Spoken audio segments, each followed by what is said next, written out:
सितंबर SSP Tando Mohammad Khan Haseeb Memon की दबंग कार्रवाई। इस वक्त जो ग्रैंड ऑपरेशन शुरू हो रहा है दिखाएं।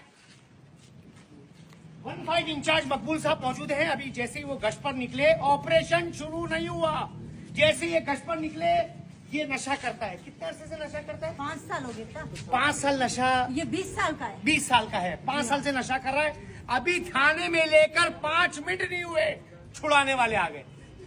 अब आप मुझे बताएं, क्या इलाज करवाएंगे, कैसे लेकर जाएंगे? और अभी कुछ दिन में जब वो हैदी वाले नूरियाबाद से छुड़वा कर ले आएंगे, फिर बाहर से वीडियो बनाकर बताएंगे कि हैदी वालों ने छोड़ दिया। छोड़ा नहीं जाता, छुड़वाया जाता है। ऑपरेशन शुरू कोई नहीं हुआ और लेने के लिए आ गए। लेकिन अगर इन पर हमने ये मजलूमियत की कि इनको छोड़ दिया, तो ये ठीक कैसे होंगे?